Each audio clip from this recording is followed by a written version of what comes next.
Olá, bebezão! Nós estávamos com saudade de você, eu e o Olhão aí, ó, prontinho para desenrolar a física contigo. E a gente vai ver como a física é simples, como ela é fácil, a gente vai desenrolar a ondulatória e vamos começar com os elementos de uma onda. Na hora que a gente vai representar uma onda, a gente fica fazendo esse movimentozinho aqui de sobe e desce dela. O ponto mais alto dessa onda a gente vai chamar de crista. E na hora que eu chego na crista da onda, eu vou ter que parar de subir para começar a descer. Então na crista vai ser um ponto de energia cinética nula. Eu vou ter o máximo da energia potencial, mas a energia cinética vai ser nula. O ponto mais baixo da minha onda, depois que eu subir e chegar lá embaixo, eu também vou ter que parar de descer para começar a subir. O ponto mais baixo vai ser o meu vale ou depressão. E no vale ou depressão, eu também vou ter um ponto com energia cinética nula. A parte intermediária da minha onda eu vou chamar de nó ou nodo. No nó, eu vou ter o máximo de energia cinética da minha onda. Do meio da onda para cima ou do meio da onda para baixo, eu vou ter a amplitude. Então a amplitude vai ser a altura da minha onda contada sempre a partir da metade. Metade para cima ou metade para baixo é o meu ponto de amplitude. E a distância compreendida entre duas cristas consecutivas. Então, se eu pegar de uma crista a outra, se eu pegar de um vale a outro, ou de um nó a outro nó não consecutivo, se eu pegar nó aqui alternando, eu vou ter o comprimento de onda, que eu vou indicar pela letra grega lambda. Então, o que é o comprimento de onda? É a distância entre duas cristas consecutivas. Cada montinho desse que a gente tem aqui da onda, cada pontinho desse aqui, nós vamos chamar de pulso. Então, o que é o pulso? Um montezinho desse aqui. Cada vez que eu tiver um comprimento de onda, que eu tiver um lambda, eu vou ter a distância de quem? 2 pulsos consecutivos. A cada 2 pulsos eu vou ter um comprimento de onda. E na hora que a gente representa a onda, nem sempre eu vou representar essa onda normal, bonitinha. Às vezes eu represento essa onda aqui. E aí como é que você vai fazer? Não tem problema. Ó. Isso aqui é um pulso, isso aqui é um outro pulso.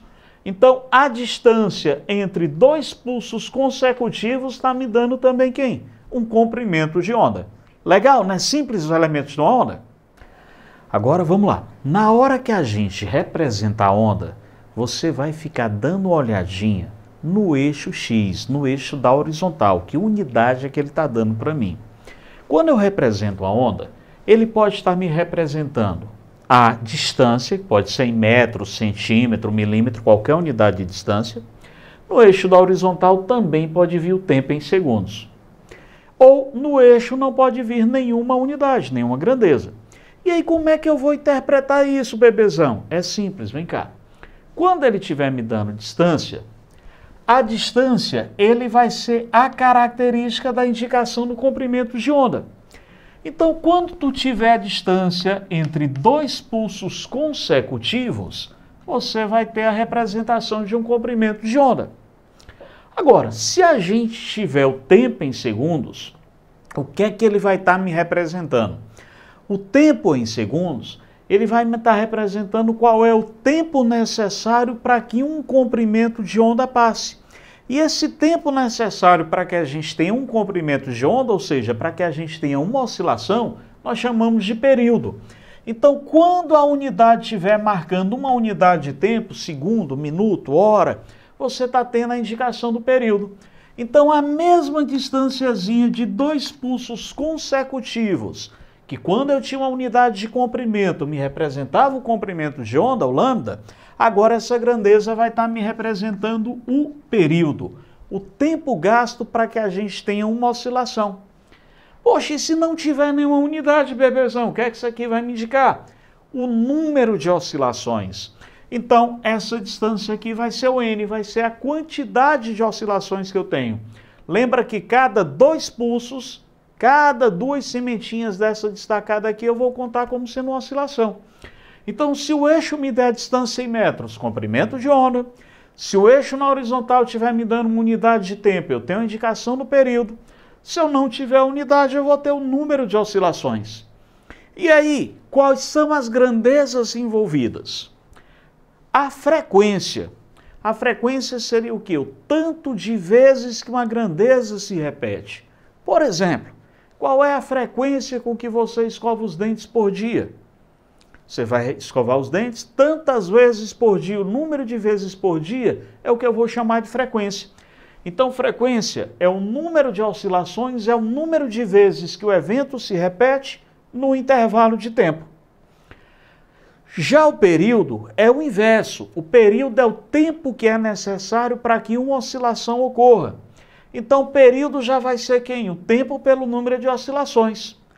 Bebê, compara para mim as duas equações. O que é que você está percebendo? Uma é o inverso da outra, não é isso? Então, a frequência é o inverso do período. E quando a gente está estudando ondas, a gente não pode esquecer de jeito nenhum da equação fundamental. Toda onda, ela pode ser representada por uma equação que diz para mim que a velocidade é o comprimento de onda vezes a frequência. Nossa equaçãozinha aqui, que o V é lambda-F. Nossa equação aqui do vem lamber ferida. Então, equação fundamental da ondulatória. E unidades? As unidades são importantes. Então, é necessário que a gente conheça, que a gente tenha uma noção da unidade que eu vou utilizar. As unidades que a gente vai trabalhar para frequência, nós vamos trabalhar aqui com unidades de frequência. No SI, no Sistema Internacional, a frequência é 1 sobre o segundo, o tempo deve ser utilizado em segundo. E o inverso do segundo a gente vai chamar de hertz. No sistema centímetro, grama, segundo, o sistema CGS, também nós vamos trabalhar com o tempo em segundo. Então, 1 dividido pelo segundo também vai ser o hertz. E usualmente a gente tem a equação em RPM, né? Nós usamos rotações por minuto. Lembra, por favor, que 1 minuto corresponde a quanto? 60 segundos. Então, RPM seria rotações por minuto. Cada vez que eu tiver a frequência sendo dada em RPM, eu estou trabalhando com o tempo em minutos. E aí, como é que eu faço essa conversão, bebezão, de hertz para RPM e vice-versa? Ora, gente, como você tem que 1 minuto são 60 segundos, se eu estou em RPM e quero levar para hertz, divide por 60. Agora, um exemplo que a gente podia ver muito disso aqui. Pegar um exemplo clássico que sempre aparece, que são questões de ondas envolvendo ondas eletromagnéticas. Imagina que você tem aqui uma questão seguinte: uma antena de uma rádio AM, de amplitude modulada, transmite com frequência de 1080 kHz. Qual vai ser o comprimento dessas ondas de rádio? Toda a vida que a questão disser para você que você tem uma onda de rádio, você tem uma onda eletromagnética. É aquela onda que pode se propagar no vácuo. E qual é a característica das ondas eletromagnéticas? Hein, Oião, qual é? Toda onda eletromagnética tem velocidade de quanto? Toda onda eletromagnética tem velocidade de 300 milhões de metros por segundo. Então, quando eu falo para ti que eu tenho uma onda de rádio, eu estou te dizendo que essa velocidade é 300 milhões de metros por segundo.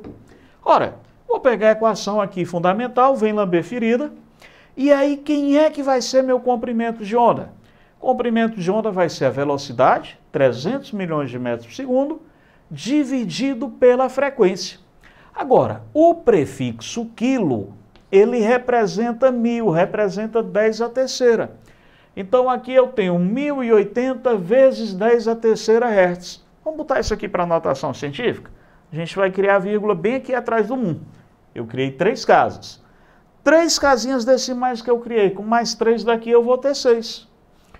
3 dividido por 1,08 dá 2,777, vamos arredondar aqui para 2,8 vezes 10 a 2 metros. Qual o segredinho aqui?